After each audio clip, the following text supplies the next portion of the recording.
بسم اللہ الرحمن الرحیم۔ ہر ایک انسان کے کچھ ایسے دوست ہوا کرتے ہیں کہ جو اس کے امور میں مشورہ دیا کرتے ہیں۔ تو رب کائنات جل شانہ نے اپنے پیارے حبیب صلی اللہ علیہ وسلم کے لیے بھی ایک ان کے ایسے دوست کا انتخاب فرمایا کہ جو آپ علیہ الصلوۃ والسلام کو اہم امور کے اندر مشورہ دیا کرتے تھے۔ قرآن پاک میں رب کائنات ارشاد فرماتا ہے فاعف عنہم واستغفر لہم، اور ان سے درگزر کیجئے اور ان سے مغفرت طلب کیجئے، ان کے لیے مغفرت طلب کیجئے۔ وشاورہم فی الامر، اور معاملات میں ان سے آپ مشاورت کیجئے۔ فَإِذَا عَزَمْتَ، پس جب آپ کسی کام کے کرنے کا پختہ ارادہ کر لیتے ہیں، فتوکل، تو پھر اللہ پر توکل کیجئے۔ فتوکل علی اللہ، اللہ پر توکل کیجئے۔ ان اللہ یحب المتوکلین، بے شک اللہ تعالی جل شانہ توکل کرنے والوں کو پسند فرماتا ہے۔ علامہ جلال الدین سیوطی الشافعی رحمۃ اللہ تعالی علیہ اس آیت کی تفسیر سیدنا عبداللہ ابن عباس رضی اللہ تعالی عنہ کا قول نقل کرتے ہوئے کرتے ہیں کہ یہ آیت سیدنا صدیق اکبر رضی اللہ تعالی عنہ کے حق میں نازل ہوئی، عمر فاروق اعظم کے حق میں نازل ہوئی کہ آپ علیہ الصلوۃ والسلام اپنے امور میں ان سے مشورہ لیجئے اور دینی معاملات کے اندر ان کی مشاورت کو ضرور شامل کیجئے۔ یہی وجہ تھی کہ سیدنا صدیق اکبر رضی اللہ تعالی عنہ کے حوالے سے حضرت جبریل امین علیہ السلام نے حضور نبی کریم علیہ الصلوۃ والسلام کی خدمت میں حاضر ہو کر یہ عرض کیا تھا کہ اللہ تعالی جل شانہ آپ صلی اللہ علیہ وسلم کو حضرت سیدنا صدیق اکبر رضی اللہ تعالی عنہ سے مشورہ کرنے کا حکم ارشاد فرماتا ہے۔ وشاورہم فی الامر، حکم ارشاد فرماتا ہے کہ تم صدیق اکبر سے مشورہ لیا کرو۔ ارے صدیق اکبر سے بڑھ کر کوئی اور ہوتا تو یقیناً رب کائنات جل شانہ دینی انجام، دینی امور کے تکمیل کے لیے نبی کریم علیہ الصلوۃ والسلام کا انہی کو مشیر خاص مقرر فرماتے۔ اور یاد رہے روایتوں کے اندر آتا ہے، بے شمار روایتیں ہیں کہ سیدنا صدیق اکبر رضی اللہ تعالی عنہ جو ہیں وہ سرکار دو عالم علیہ الصلوۃ والسلام کو اپنے مشوروں سے آگاہ کیا کرتے تھے، اور بہت ساری جگہوں پر آپ علیہ الصلوۃ والسلام ان مشوروں کا نفاذ بھی کیا کرتے تھے۔ جیسا کہ عمر فاروق اعظم رضی اللہ تعالی عنہ سے روایت ہے کہ نبی کریم صلی اللہ علیہ وسلم اور سیدنا صدیق اکبر رضی اللہ تعالی عنہ اکثر راتوں میں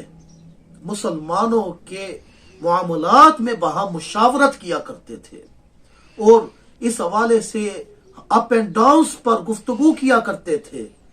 اور یہ معمول تھا سیدنا صدیق اکبر رضی اللہ تعالی عنہ کا کہ وہ آپ علیہ الصلوۃ والسلام کے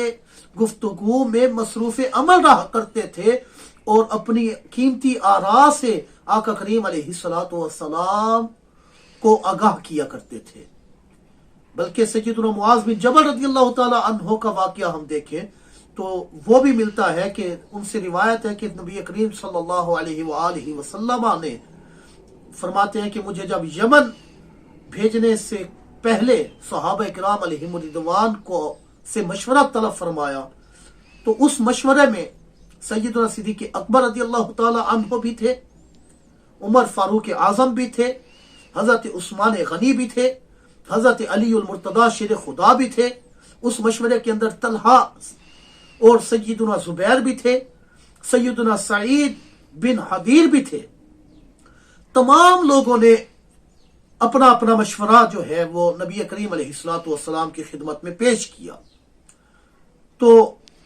آپ علیہ الصلوۃ والسلام نے حضرت معاذ بن جبل رضی اللہ عنہ سے پوچھا، اے معاذ تم بتاؤ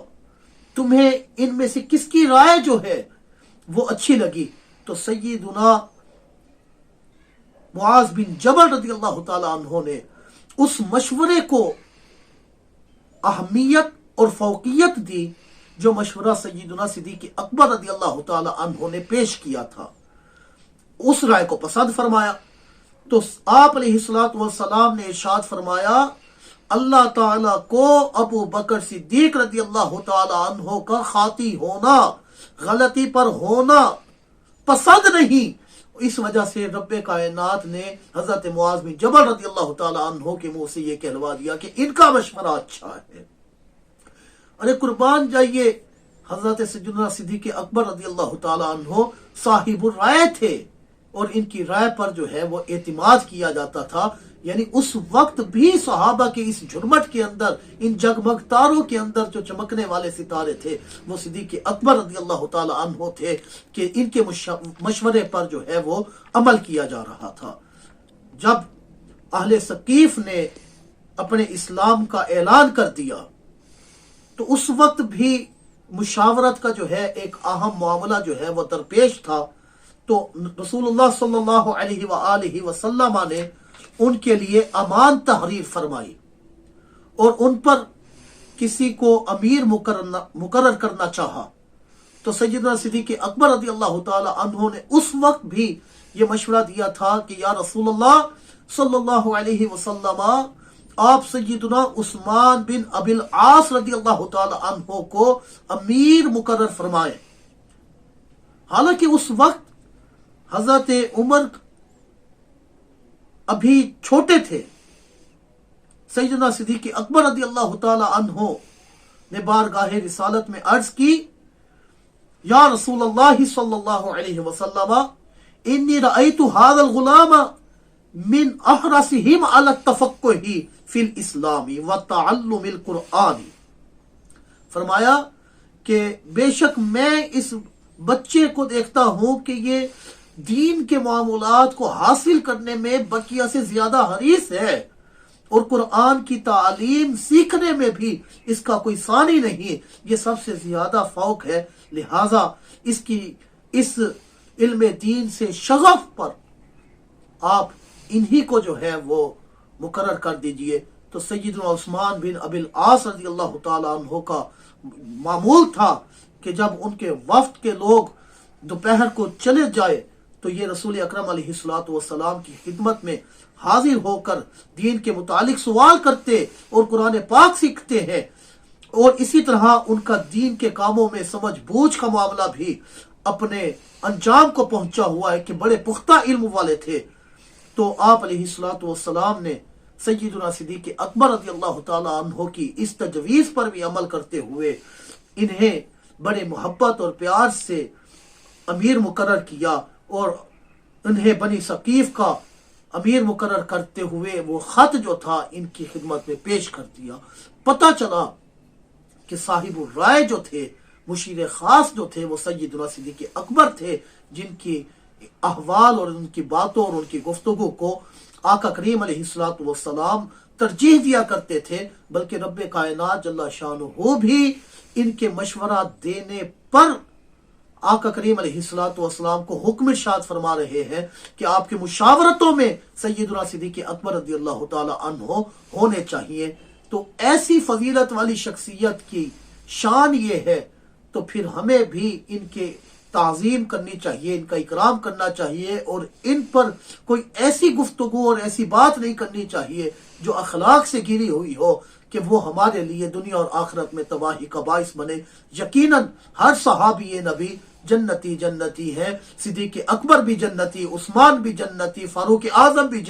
جنتی، اور علی المرتضیٰ بھی جنتی، حسن و حسین بھی جنتی، سارے جنتی ہیں، امیر معاویہ بھی جنتی، حضرت سفیان بھی جنتی۔ ہم کسی کے بارے میں کوئی بات نہیں کریں گے، یہ سارے وہ ہیں کہ جنہیں ہم نے دیکھنا ہے اور ان کی اقتداء میں چلنا ہے، کیونکہ فرمایا کہ ان میں سے جس کی بھی تم اقتداء کرو گے اہتدیتم، تم ہدایت پا جاؤ گے۔ اللہ ہمیں ہمیشہ ہدایت پر گامزن رکھے، آمین بجاہ نبی الامین صلی اللہ علیہ وسلم۔